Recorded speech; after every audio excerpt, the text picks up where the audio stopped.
Hello and welcome to Say That Again Slowly, the Cambridge Festival podcast, where students interview the experts who have contributed to the festival. We tried to pair up students and researchers from very different disciplines to bring things back to basics. There are no stupid questions here. This year's theme is power in all its forms, from nuclear energy to medieval saints, from the history of money to the biology of extraordinary animals. I'm Ella O'Loughlin and I'm a second year undergraduate studying Arabic and French, and today I'm interviewing Professor Tim Whitmarsh, who is one of the speakers at the event Past Tense, Who Does Greek and Roman Antiquity Belong To?, which will be taking place on Wednesday the 22nd of March at the Classics faculty. Hello, Tim. Hello, Ella. Thank you for having me on. So you're going to be talking about who Greek and Roman antiquity belongs to, which sounds very interesting. So do you want to start by talking about what do we mean when we talk about owning the past? Can you own the past? Well, that's a really good question. I mean, there's obviously a way in which you can own aspects of the past in the sense of owning material objects. And there's a lot of debate, of course, around who owns the Rosetta Stone, who owns the Parthenon marbles, who owns the various papyri that have been flying around the world and collected by American evangelical museums and the like.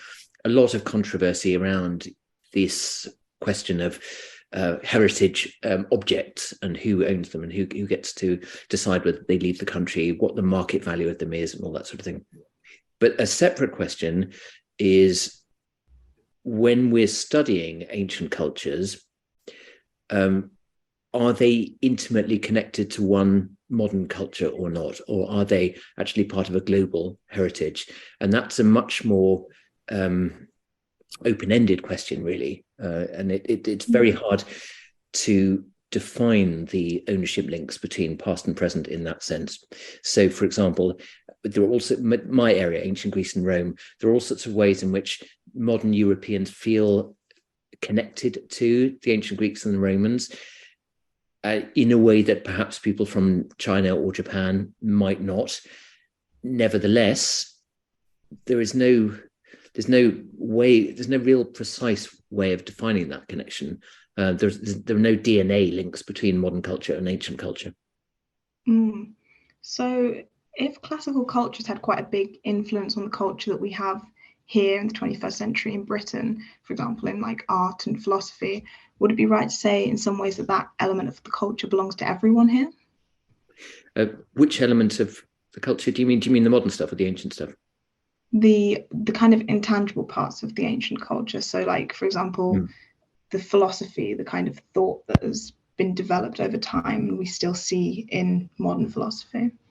Well, I think maybe ownership is the wrong model to be using here, isn't it? I mean, perhaps more important is whether people feel connected to it, whether people feel that it's valuable to them, that it gives them stuff. Because, of course, the access to the ancient world is easier than it ever has been, or to any other parts of a culture. I mean, through digitization has absolutely transformed everything. You can find English language translations of pretty much every major Greek and Latin text online, and French and German and Italian or whatever. So as long as you can read those modern languages, you can have a point of access to the ancient world. So it's not really a question of ownership in contexts like that. It's more a question of, if you like, who gets the prompt to follow up those opportunities, who feels as if they are allowed into that world, who feels as if they've got the skills to get into that world, but who also feels as if emotionally they connect to that world. And that's the more difficult challenge for us nowadays. I mean, there are plenty of people, as I say, the visibility of the Greek and Latin, the Greek and Roman world in modern culture is absolutely everywhere, from video games through to comics, through to music, through to movies and the like. So in a sense, we're as saturated as we ever have been in Greco-Roman material. But there's still a sense, I think, amongst many people, many communities, but also many different age groups, for example, that the Greeks and the Romans are not, in inverted commas, for them. And that's what we need to break down, in a sense, in the mission of democratizing. So when you say that we can see Greek and Roman culture in things like music or video games, what kind of thing are you referring to? Well, the video, I mean, you may have guessed that I'm not a great gamer myself, but I mean, as, Assassin's Creed is the one that people always point to, which has been incredibly successful, and the amount of research that has gone into the recreation of the ancient Greek world, the Assassin's Creed Odyssey version I'm talking about. I mean, it's actually been a really remarkable collaborative project between the game's designers and archaeologists and ancient historians to create such a spectacular vista that does actually correspond to what we think we know about aspects of ancient Greek topography and urban planning and the like. So things like that are absolutely, I mean, it was unthinkable 10, 15 years ago that one of the most startling and accurate visual recreations of the Greek world could come through a video game. But that's where we are at the moment, because so many people play video games and there's so much money in that industry that they can actually afford to spend time working with classicists to get it right. And would you say that this opening up of classics in terms of it being in more of these kind of accessible medias, has it had an influence in, have people become more interested in this field? Has it led to people, for example, wanting to learn ancient Greek? Or does it remain kind of elitist, if you would say it's elitist? Well, I mean, that's really the question, isn't it? Is it elitist, and what do we mean by elitist here? Clearly, there's nothing inherently elitist about reading the Odyssey or something like that. It's a very accessible story that for millennia, people have been picking up copies of the Odyssey and enjoying it.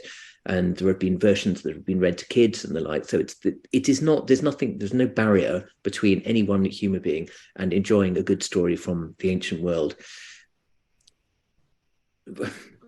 It is a question of feel. I think it goes back to what I was saying earlier, that I think particularly in our modern world, where given how much is available, people have sort of paradoxically retreated into sort of bubbles and micro groups and so forth, and people have thought, well, this is for me, this is for people like me, or whatever, and this is for people like, so the bigness of the world has, in a weird way, led to a contracting of emotional horizons, at least, even though, as I say, there's so much stuff out there. So I think that it's a new set of almost sort of self-imposed gatekeeping that we are facing at the moment. Now, it's your question. I mean, whether Assassin's Creed and the like have got more people into the classical world. I mean, I think probably yes, they have. I mean, the evidence, for example, from the US, where people tend to go to university with a broader prospectus before them of subjects that they do a bit of this, bit of that, or whatever. It seems to be that people teaching classics departments there, if they get students into their classics courses and they say, okay, well, you played Assassin's Creed, let's dig a little bit deeper, that's a very effective way of hooking people in. I mean, that sounds a bit as if you're trying to get people hooked on drugs or something like that, but there is there's always an element of that when you're doing outreach work. You have to try to use the point of connection that people have to the subject in question. But yeah, I mean, I think it would be really interesting to know more about the stats on how many people are now coming in through gaming, for example. I mean, it's a very interesting area. Yeah. Do you think it is possible to completely eradicate this elitism in the reception and study of classics? And do you have any other ideas of how you might go about doing that? Well, I mean, to repeat a point I made earlier, the elitism is often in people's own minds. Now, that's only true up to a point. I mean, there are, if you're studying the ancient Greek, the Greco-Roman world using the languages take a lot of time and effort to master. And at the moment, unfortunately, though in the UK at least, that energy is only devoted by private schools, or not only, but largely by private schools. So there is a real structural elitism there that I think we need to overcome. And there are very many ways of overcoming it. But more generally, I honestly don't think that with a little bit of prompting and a little bit of, just a tiny little leg up, I don't think that the classical world is closed to anyone in this culture, in the country at the moment. I think it's a question of perhaps we classicists developing a broader sense of what it is that we can offer many different communities. I mean, when I was in Oxford, I ran a conference on late antiquity in Islam, for example, that was one of the most successfully attended conferences I've ever done. And there were all sorts of people, non-academics, that actually came to this conference and really wanted to hear about how the Greco-Roman world and the world of early Islam interacted. It was in the aftermath of Tom Holland's book, In the Shadow of the Sword, which was quite a controversial take on all of this. But we had a series of experts, and it was all, very level-headed and academic, also very accessible. And as I say, it's at moments like that that you realize that the Greco-Roman world, which existed for, depending on how you want to define it, 1,500 years across a huge space from India to Britain down to the sub-Saharan Africa, an absolutely enormous geographical territory and encompassed millions of people. And its post-antique reception, of course, has been even more dramatic than that. This quasi-global ancient world actually touches so many different groups of people, and even beyond the boundaries of the Greco-Roman world. I mean, a lot of really fascinating work has been done on comparisons between China and Greece, for example, ancient China and ancient Greece, which are actually remarkably similar cultures in all sorts of ways, and developed at the same sort of time, developed systems of serious, complex philosophical thought around the same time. It's often been called the axial age, after Karl Jaspers's phrase, this era where Greece, India, and China simultaneously developed, as I say, sort of complex philosophies. So even if we're not talking about influence, there are ways of talking to different communities across the world. How do you think, if we were able to open up the classical world to everybody, how do you think the average person in Britain would benefit from understanding more about Greek and Roman antiquity? Now, I think we're in danger at the moment of shrinking the way that we understand the world around us, shrinking it to a narrowly scientific version of things, coupled with what you might broadly call a sort of social scientific perspective on things. Let's say we think of progress in the intellectual world in terms of understanding the matter around us, which is the scientific way of looking at things, and in terms of understanding economics and social structure and politics, which is the social scientific way of looking at things. But there's always been a third component to the university system, which is the humanities, which teach you to understand how people think, react, believe, perform in a historical and cross-cultural dimension. And that is absolutely vital for giving us depth and breadth in our understanding of individual human interaction and collective human interaction, and also for helping us to understand how, in some ways, there are aspects of human behavior that are cross-cultural and universal. And in fact, actually, the tendency these days is to see more aspects of of human personality as cross-cultural and, part of results of the way that the brain is wired evolutionarily. But there are inevitably always ways in which things are culture-bound and culture-specific. And in order to progress, it's a bit of a cliche, but it's true, in order to progress as a culture, you need to understand those parts of your culture that are not necessarily natural and not necessarily set in stone, but that are flexible and the result of the particular set of historical contingencies that have arisen over the last however many years.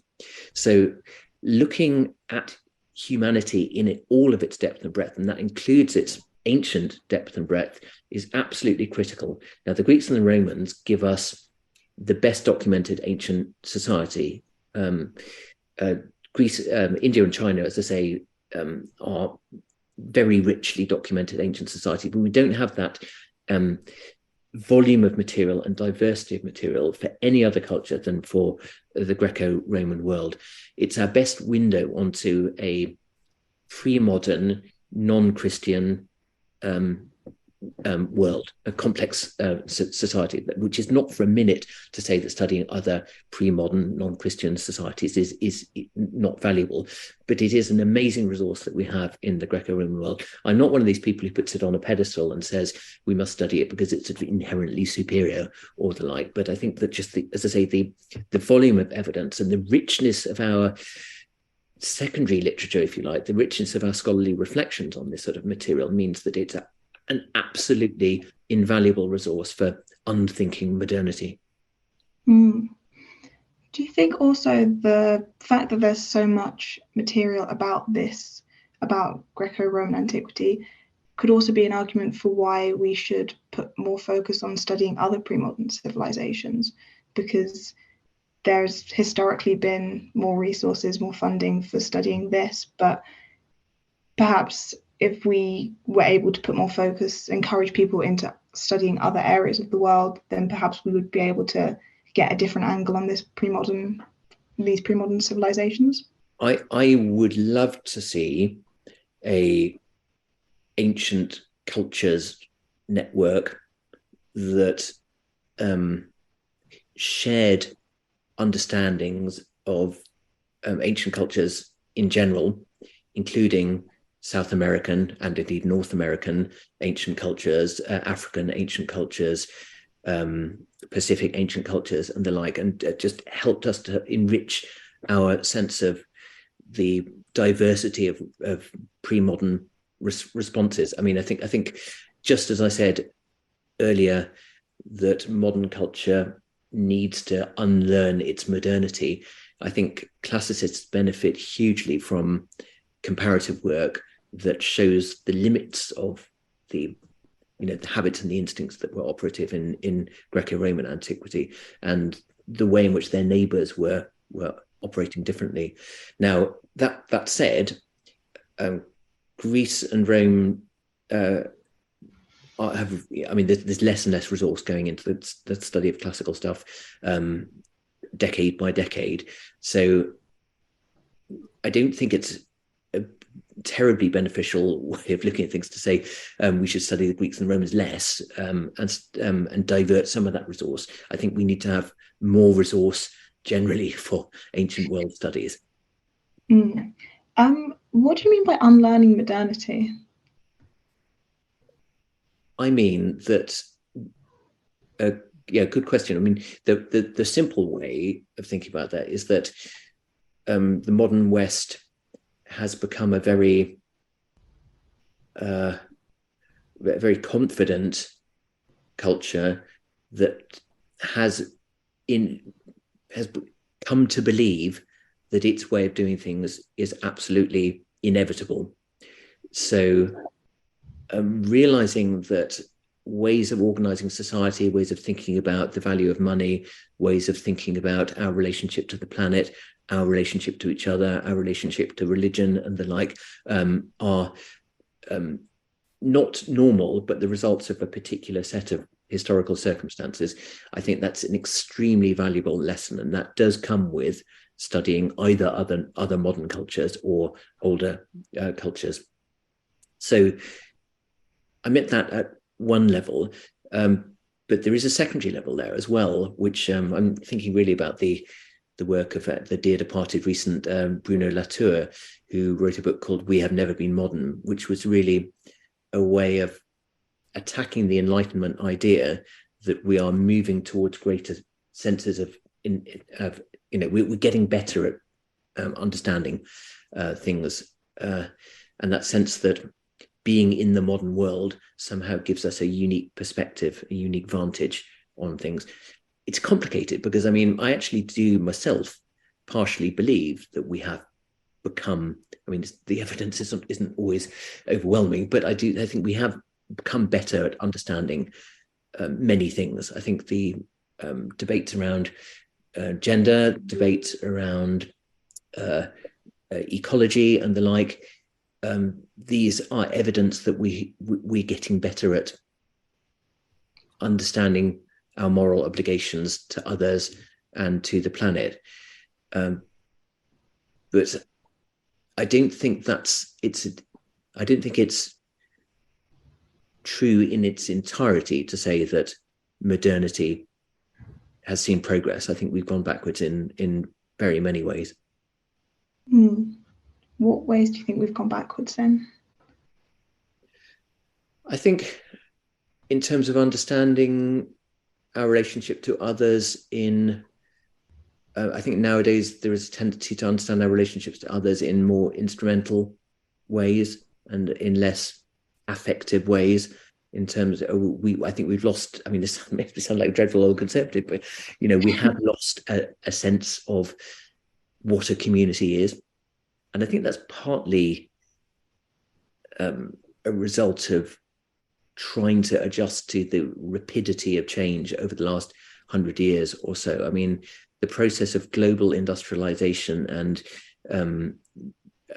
the movements of cultures and the interconnectedness of cultures, I think all of that, I think it will take a long time to settle down. Maybe we will learn again what it is to be in a community. Maybe we are currently remaking ideas of community using new media and the like.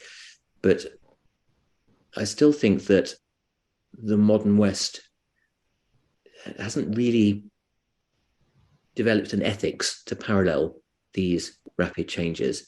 I think the slide into a more mercantile, more callous way of seeing selfhood, I think that's a really regrettable thing.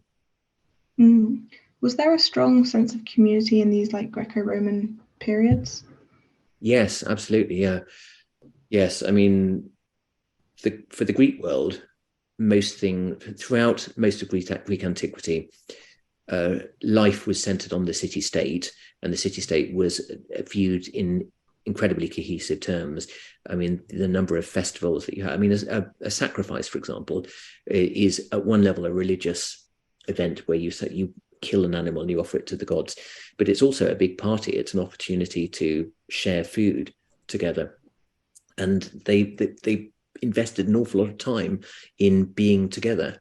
Now, there are limits to the ways in which they understood togetherness. And that's to say, the involvement of women was not equal to the involvement of men. There were some members of that society that were obviously excluded from participation. I mean, some events were open to slaves, but many were not. And of course, that sense of togetherness often carried with it a sense of difference from other people that could express itself in forms of violence and warfare and the like. So it's not always an entirely rosy picture, and creating a community and creating a sense of togetherness is always a complicated process that has its risks as well as its opportunities. Nevertheless, I think they did invest in a sense of selfhood, and a selfhood that was interlocked with community in a much more sophisticated way than we do now. Would you say that your personal study of like the Greco-Roman world has changed the way you see society and culture now? Yes, it's hard to answer that question because I've been doing it for so long, really. I mean, it's incredible, really, but I first started doing Latin when I was about 10 and Greek when I was 12. So it's always been part of my life. And I don't think there was ever really a time, well, it's a long time since it wasn't the dominant set of lenses through which I viewed the world. I mean, not that I viewed the world as an ancient Greek or whatever, but I've been reading this stuff and immersed in it for so long that yes, it has left an effect on me, a very profound effect on me. But I can't see the change anymore. what I would say is that the ancient philosophers did have a very useful set of resources for thinking about some of these issues that we've been talking about. For example, perhaps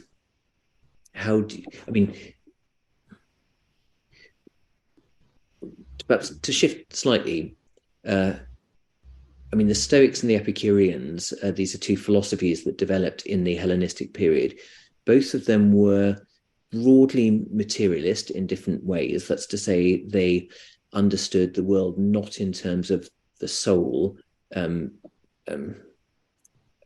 narrowly understood, but in terms of matter, that the world is made of matter and stuff or whatever. And they also gave people resources for thinking about themselves in a complex, embattled world. And they were all about sort of building a sense of confidence for the individual and giving the individual the sense that the things that happen to them in the world that seem bad and difficult or whatever, can, if you reassess and if you use your inner resources, if you think about, if you have the right set of lenses through which to view the world, can be seen as less threatening. And they're both philosophies really are about generating happiness in the individual and generating a warmer sense of one's relationship to one's fellow human beings. So I think things like that, I have certainly been able to transport into my own life a sense that when one acts ethically, and of course we don't always act ethically, but one tries to, when one acts ethically, it is partly to make society better, richer, warmer, to develop friendship, to develop sociality, to make human beings collectively better, if one can, and partly also to cultivate that sense of detachment that means that, if you're feeling very, very angry at the moment about something, about someone cycling in front of you and you nearly falling off your bike or whatever, and then the thing to do is not actually to get terribly worried about that, but it's to relax and to say, okay, well, nothing happened there. Maybe if I see that person again, I'll have a word with them or whatever. That would be the good thing to do to stop an accident next time. But at the moment, my anger is not a good thing to do, and that's something I push to the side. So I think yes, the answer is yes. Yes, I've learned an awful lot from studying the Greeks and the Romans. But I think it goes the other way as well. I think living in the modern world, as we all do, even people like myself who are largely disconnected from it. Living in the modern world, obviously it's a changing world, and that changes the lenses through which you see the ancient world as well. So I found that particularly in the world of new media and where we've been thinking about the really serious effects of globalization, like the pandemic, for example, and that has changed the way that I've seen the Roman Empire. Certainly, the Roman Empire being an early version of a globalized world, which had its own pandemics as well, of course. I know we hear a lot about Greek philosophers now, and is that because it was a particularly rich time for philosophy because people, had a lot of space and time to think, or is it more to do with the way things have been recorded and passed down? Well, that's a very good question. So there is a movement towards global philosophy at the moment. It's a book by Julian Bergini, for example, and Paul Adamson's done some great work on arguing essentially that all cultures have their philosophies, in the sense that all cultures have their sophisticated, mature ways of processing roughly the same kinds of questions. How do I become a happy person? How do I spread happiness amongst other people? How do I pursue the good without shafting other people? And all these kind of questions that we're very familiar with. So I think one does need to take that perspective at one level to say that there's nothing special about the Greeks and the Romans in both identifying these problems and having resources to deal with them. But at the same time, it does happen to be the case that, as you say, the Greeks and the Romans invested quite a lot in not just writing down, but also transmitting this material, and they valued it very highly. There were philosophical schools, and being a philosopher was an elevated position in society. I think a lot of this has to do with the fact that Greek society in particular got writing relatively late for an ancient Mediterranean society, later than the Phoenicians and the Egyptians and the Israelites. And at that time, there was not a sort of scribal class. There wasn't a priesthood, for example, that had learned to dominate the writing system. The writing system was actually pretty freely available to anyone who had the resources to, and that means literacy, essentially, the ability to read and write. So when Greece took on literacy, it was at a time when, and priesthoods in Greece were relatively circumscribed in terms of their tasks. The job of a priest was to run the temple finances and to ensure that the sacrifices happened and the like. So writing was not necessarily sort of for, in inverted commas, anyone. It was they had to decide what they were going to do with writing. So it turned out to be the case that writing was used for things like poetry and philosophy that were not tied to any direct social program. They were not part of the state. I mean, the state did use writing, but by and large, there was an awful lot of writing that was generated very quickly that was not normative, if you like. It wasn't ideologically programming. It wasn't designed for state purposes. It's a simplification, but it does mean that, yes, we've just got a lot of very, very diverse stuff from antiquity, and it was a very competitive culture as well. So one person writes a treatise on how water is the first element of things, and someone comes along and says, no, it's not, it's air, it's got to be air, or whatever. So you've got all this sort of argumentative structure built into the nature of Greek society itself. So you say like the Phoenicians and other cultures have developed like writing. Do we still have these writings, or have they been lost somewhere? Well, the Phoenician alphabet is the origin of the Greek alphabet, even though the Phoenician language itself is a Semitic language, so it's not related to the Greek language. We only have Phoenician inscriptions, unfortunately, so we don't have long texts in Phoenician unless they're inscribed. Egypt, on the other hand, yes, we've got a fair amount of, really quite good amount of ancient Egyptian literature. Ancient Israelite society, well, we've got this thing called the Bible. We haven't got anything else. But so, yes, there are bodies of ancient text.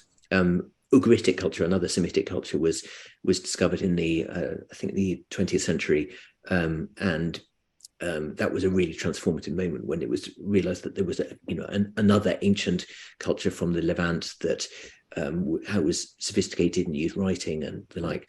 So yes, we do have other ancient cultures that were highly literate. We don't have as much of them as we have as for Greece and Rome, though. I mean, to put it very crudely, the later you go in time, the more stuff you have from cultures, and because Greece was later than most of the cultures I've mentioned. In fact, the Hebrew Bible is sort of pretty much developed at the same time as Greek culture. But I mean, when you go into the Roman period, you just get more and more and more and more stuff. And then, of course, when you go into the medieval period, you get more and more and more stuff as well. So the Egyptians and the Phoenicians and the Egyptians and the Mesopotamians, let's say the Iraqis, are sort of, I mean, their earliest texts are earlier than the Greek materials. Do you think if we had the same kind of materials on any of these other cultures, and it was possible to study them as deeply as you can, the Greco-Roman period, then you would have the same effects from studying them as you talk about from studying classics now, of being able to unlearn modernity and see things with a slightly different perspective?